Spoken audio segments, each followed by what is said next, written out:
Chers téléspectateurs d'U2P TV, j'espère que vous êtes bien installés puisque nous avons maintenant une très très belle innovation à vous présenter. Une innovation sur laquelle on compte beaucoup pour faire rayonner l'artisanat, le commerce, les professions libérales partout en France, puisqu'il s'agit en fait d'une innovation de l'U2P portée par Quintet, dont je vais vous parler dans un instant. Une plateforme pour vous permettre de vous implanter n'importe où en France avec toutes les informations qu'il vous faut pour prendre votre décision. Et donc, nous comptons aussi sur vous, chers téléspectateurs, pour faire rayonner un petit peu partout cette belle plateforme. On va en parler tout de suite avec Antoine Fouché. Bonjour. Bonjour. Président donc de Quintet, je le disais, qui accompagne les entreprises dans leur stratégie digitale, entre autres.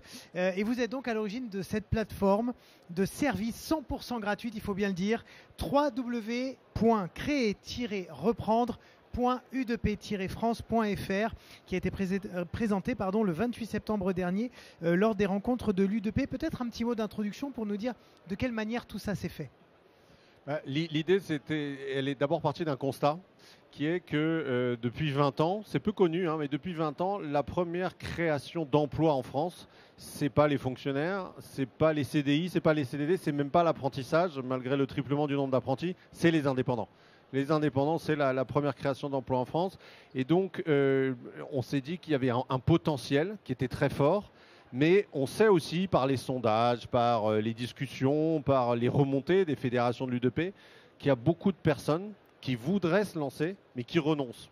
Et qui renoncent parfois pour des bonnes raisons et parfois pour des mauvaises raisons, c'est-à-dire par manque d'accompagnement, par manque d'analyse du marché, en se représentant les choses en fait plus difficiles qu'elles ne sont ou en n'ayant pas des réponses à des très bonnes questions.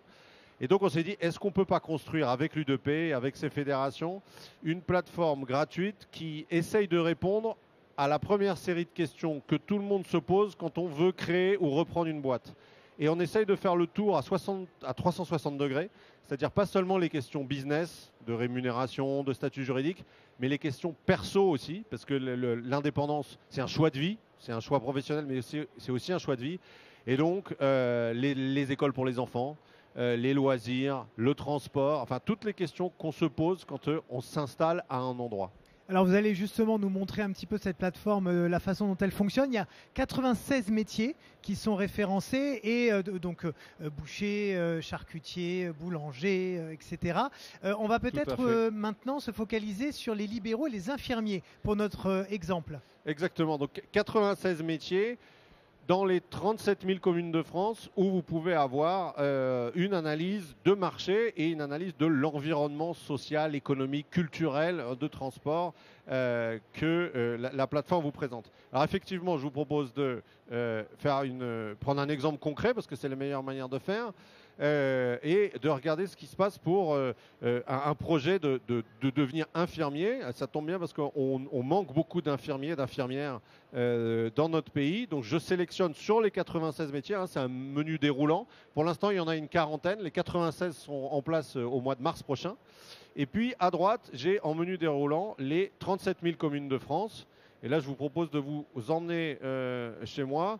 En Gironde, dans le Médoc exactement, dans une commune qu'on connaît un petit peu pour le vin, et qui est celle de Margaux, qui a fusionné Margaux Cantac maintenant. Alors la première chose que me demande la plateforme, c'est est-ce que mon business ou mon activité, ce qui compte, c'est d'abord la distance ou c'est le temps de trajet? Parce qu'il y a beaucoup souvent, on évalue les choses en fonction de la distance kilométrique, mais on ne prend pas en compte les moyens de transport qui en fait relativise complètement la distance. 5 km en montagne, c'est beaucoup. Ça va prendre, surtout les tournants partout, etc., ça peut prendre un quart d'heure. 20 km en plaine, quand vous avez une autoroute, c'est 5 minutes.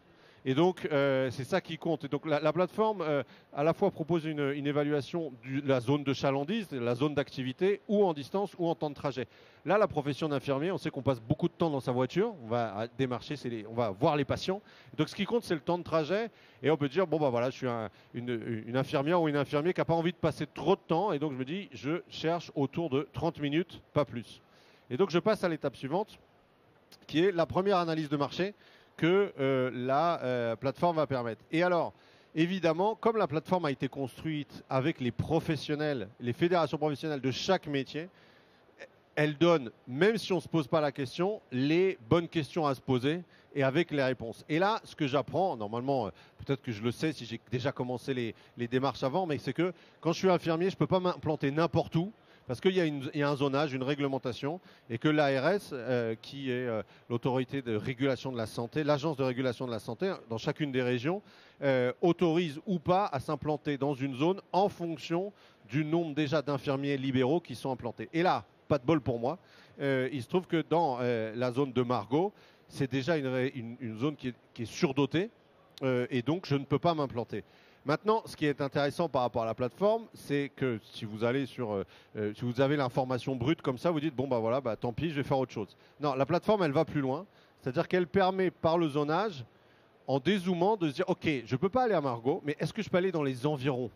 Voilà, et c'est là où je vois que dans le nord de la Gironde, il y a une possibilité d'implantation, ou plus bas, vers Bordeaux. Et donc, ou de l'autre côté de la Gironde, ici. Et donc, ça, une première information qui n'est pas exactement dans le village où j'aurais souhaité pour des raisons familiales, etc. Mais à côté, c'est possible. Et puis, c'est pas évidemment savoir où je peux m'implanter, c'est une information très importante, mais c'est pas la seule information dont j'ai besoin. Ce que j'ai besoin de savoir aussi, c'est l'intensité de la demande en fonction du nombre de la potentiel en soins qu'il y a déjà sur cette zone. Et là, ce que je vois, c'est que la concurrence, évidemment, sur cette zone-là est assez forte. C'est lié au premier critère. Mais je vois qu'à nouveau, vers le haut de la Gironde, il y a un potentiel qui est beaucoup plus important. Il y a moins d'infirmiers par rapport au nombre de patients potentiels. Et puis, évidemment, c'est assez direct, hein. On passe du point de vue business, du point de vue activité, du point de vue de l'entrepreneur. Ce que je veux savoir aussi, c'est est-ce que les gens, les infirmiers qui sont déjà implantés, ils gagnent bien leur vie ou pas, voilà, dans cette zone-là. Et ce que je vois, c'est que le potentiel économique dans la plateforme, pareil, toujours dans le haut de la Gironde, il est très fort. C'est-à-dire que les peu d'infirmiers qui sont implantés là, ils gagnent bien leur vie, en tout cas, mieux que dans la moyenne en France. Et puis, ce qui est intéressant aussi de savoir, c'est le nombre concret d'infirmiers qui sont là. Et donc là, je vois qu'évidemment, il y en a beaucoup plus dans la zone de Bordeaux qu'au nord. Et puis, ce qui m'intéresse aussi quand je m'implante, c'est de savoir si je vais travailler plutôt en collectif ou en individuel. Ça, c'est un choix. Mais ce que j'ai besoin de savoir pour savoir si je peux travailler en collectif, c'est où sont les structures collectives. Et c'est là que la plateforme est très intéressante aussi, parce que ce qui est le plus important quand on est en libéral comme infirmier, c'est les SSIAD, c'est-à-dire les services de soins infirmiers à domicile, où c'est en fait des collectifs d'infirmiers qui travaillent ensemble pour répondre à la demande. Et si vous en avez, vous pouvez travailler en collectif. Si vous n'en avez pas, c'est beaucoup plus difficile. Et là, ce que je vois, c'est que malheureusement, alors je peux en monter un, hein, mais il n'y en a pas dans le nord de la Gironde, mais il y en a plutôt du côté de Bordeaux.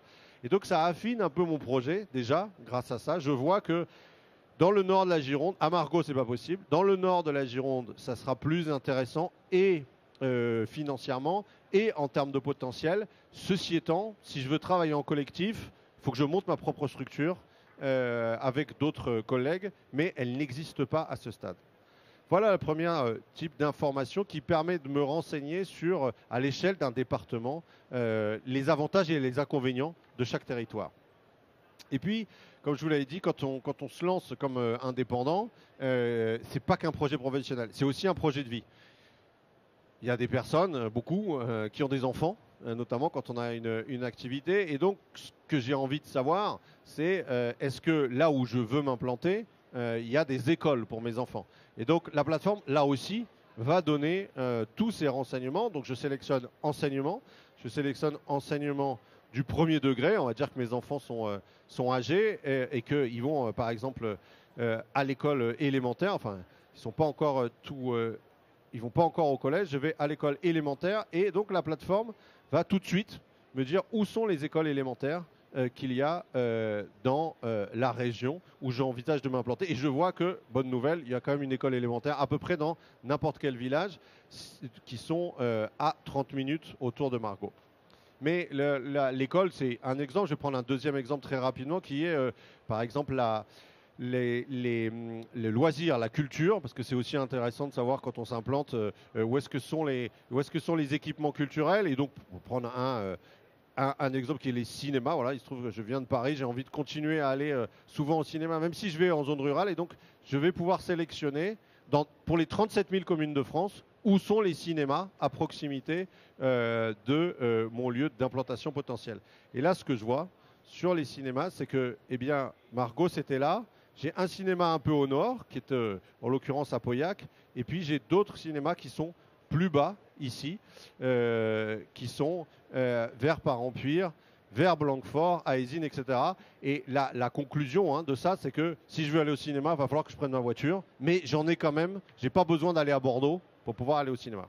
Et donc c'est des renseignements de ce type-là qui sont très très concrets, que en fait vous ne pouvez avoir que quand vous allez sur place, et encore pas de façon exhaustive. Et là, ça fait quoi, 5 minutes, 7 minutes qu'on est sur la plateforme et on a déjà où est-ce qu'il y a du potentiel économique, où est-ce que sont les autres infirmiers, est-ce qu'ils travaillent en collectif ou pas, est-ce qu'il y a une école pour mes enfants, et est-ce qu'il y a des cinémas. On aurait pu faire la même chose avec les terrains de tennis, les terrains de foot, etc. Et donc ça permet d'avoir un premier degré d'information pour savoir où est-ce qu'on peut s'implanter. Et il y a un deuxième degré d'information qui est très important évidemment quand on fait ce choix de vie, c'est ce qu'on va gagner à la fin du mois et à la fin de l'année. Exactement. Et là encore, il y a un outil très précis qui nous permet de savoir. Exactement. Je termine juste sur le potentiel économique, enfin sur les données socio-économiques. Ce qui est important aussi de savoir quand on est infirmier, j'aurais dû le dire plus tôt, évidemment, c'est le pourcentage. C'est très concret, mais on fait vraiment du point de vue business, du point de vue activité. Si on trouve que business, c'est un mot pas approprié pour la profession libérale, c'est le pourcentage de personnes âgées et le pourcentage de personnes jeunes. Parce qu'évidemment, plus il y a de personnes âgées, plus, on le sait, il y a de l'activité potentielle pour les infirmiers. Et donc là, ce que je vois, c'est que vers Margaux, en tout cas, il y a plutôt moins de personnes âgées qu'en Gironde ou en moyenne en France. Par contre, il y a plutôt plus, c'est une commune plutôt jeune par rapport à la moyenne française. Évidemment, la rémunération, c'est important aussi. Peut-être dernière chose là-dessus, plutôt que de passer à chaque fois du temps sur cette plateforme, si j'ai envie d'avoir la synthèse disponible dans mon ordinateur toute seule, d'aller voir le banquier avec cette synthèse en disant « Regardez, j'ai fait une première étude de marché », je peux avoir une synthèse de toutes les informations que je viens de vous présenter, simplement en laissant mon mail. Et en laissant mon mail, évidemment, j'accepte d'être ensuite accompagné, rappelé, sans obligation d'adhérer, évidemment, mais par la Fédération des infirmiers qui va pouvoir prendre le relais par rapport à la technologie. Mais vous l'avez dit, ce qui est important, évidemment, aussi, c'est le chiffre d'affaires. Et surtout, en fait, au-delà du chiffre d'affaires, l'idée de la plateforme aussi, c'est de faire prendre conscience que le statut social qu'on choisit quand on est indépendant, c'est tout sauf neutre. C'est-à-dire avec le même argent qu'on gagne, selon le statut qu'on choisit, on peut avoir une préférence soit pour le présent, c'est-à-dire du pouvoir d'achat immédiat, moins de cotisations et donc moins de droits plus tard, ou moins de pouvoir d'achat, moins de comptes en banque, plus de cotisations et plus de droits plus tard. Et ça, c'est un choix de vie. On n'a pas tous le même rapport au risque, on ne fait pas tous les mêmes choix, mais c'est important de savoir que ce choix existe. Et donc, je crois, on sait qu'à peu près, la rémunération moyenne des infirmiers, c'est 75 000, 80 000 euros. Le taux de charge, il est plutôt plus faible, il est autour de 30%, parce qu'il y a évidemment la voiture, etc. Mais en général, il n'y a pas de personnel. Et il y a le matériel, etc. Et je demande à la plateforme de me calculer mon revenu net. Et ce qui est intéressant, c'est que la plateforme, tout de suite, me dit la différence entre un statut TNS d'indépendant, enfin les deux sont indépendants, mais un statut de travailleur non salarié, TNS, et d'assimilé salarié. Et là, je vois d'un seul coup d'œil que je vais me mettre en mensuel, ça parle plus aux gens. En mensuel, je vois qu'il y a à peu près 500 € net d'écart selon le statut que je choisis. Et si j'ai envie de savoir d'où vient cet écart-là, je demande à la plateforme de me donner le détail des cotisations. Donc j'ai à peu près la quinzaine de lignes de cotisations sociales. Et je vois, après il faut prendre quelques minutes pour regarder la différence, mais je vous donne la réponse tout de suite. La différence entre TNS et assimilé salarié, elle se fait sur la retraite, moins de cotisations de retraite, une plus petite retraite ensuite, et l'assurance maladie, c'est-à-dire des indemnités journalières moins fortes, mais évidemment, comme elles sont moins fortes, j'ai moins de cotisations. C'est ça qui explique pour le même chiffre d'affaires la différence de 500 € net.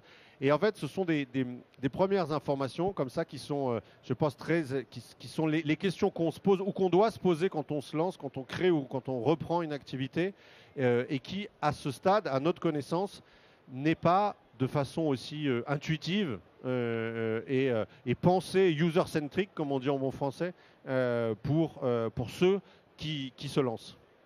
Eh bien, merci beaucoup Antoine Fouché. Donc, je rappelle que cette plateforme est adressée à ceux qui veulent se lancer dans l'artisanat, le commerce, les professions libérales pour vous donner toutes les informations et prendre votre décision en conscience. Vous êtes le dirigeant donc de Quintet qui a façonné cette belle plateforme et le site c'est donc www.créer-reprendre.u2p-france.fr. Vous allez retrouver tout ça sur le site évidemment de l'U2P, plateforme donc 100% gratuite pour vous épauler pour votre implantation. Merci encore d'avoir été là Antoine Fouché.